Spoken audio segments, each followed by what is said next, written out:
Hi guys, and thank you very much for coming on the channel today. Today I'm going to be replacing the driver airbag. As you must have seen in the previous video, I got this car recently and it was involved in a front crash. I'm done with the external body work, but this still stares me in the face. Obvious elephant in the room. This is part of a series on how to reset the SRS lights or SRS after an accident. Now let's get this. So the tools you're going to need, not much. Size 10 wrench for disconnecting the negative terminal of the battery, T30 Torx wrench, and then lastly snap ring remover. Not 100% required, but usually good for removing the connectors to the airbag. First thing you want to do is to disable the SRS system, and to do that you set the steering wheel straight and then you go ahead to disconnect the negative terminal of the battery. Allow it to stay for at least 3 minutes before you start walking in the vicinity of the airbag, just to make sure that all the remaining charge in the SRS is discharged and you don't have a short that could set off one of the airbags. Negative terminal off. So the steering wheel is held on both sides by Torx screws. So that's the first one on the right hand side, and if I go over to the other side, yeah, that's the second one. So we'll start by removing these. Same goes for the right side. 2 screws with some thread lock. And with that, the airbag should be ready to come out. So you just lift. It's going to be held by the wiring and you have to unlock the connectors to bring that out. I'll give you a better view. Those are the connectors to the airbag. This one right here is to the horn. It's covered by this foam. It can be difficult to pull out, but you just need to like pull. There's no clip to depress or anything. That's difficult. And it comes out.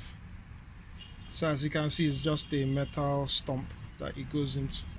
So once that is free,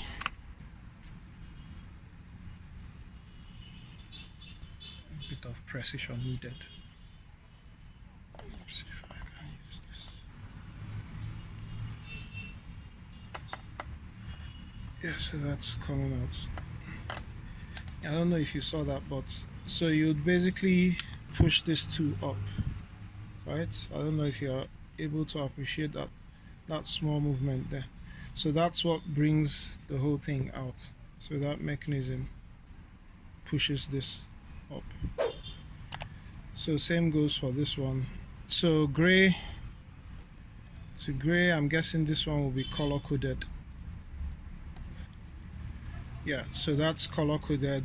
So gray to gray and green to green, so you don't mix anything up. So that's the new airbag right there, and this is the old. Just a safety note, for unexploded airbags or undeployed airbags, it's best to store them with their face facing up, just in case anything happens and it deploys. You just get the bag in your face, as against having like this whole metal piece on your face. So I'll go ahead to replace. You just reconnect these connectors, the green to the green. It only goes in one way, so, and you push it in until you hear that snap. Push in the gray one. Connector for the horn, and then you seat this back.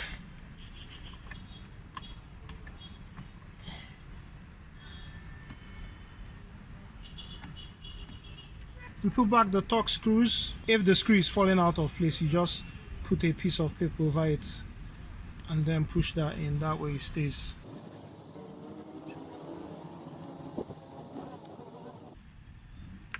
Same goes for the other side.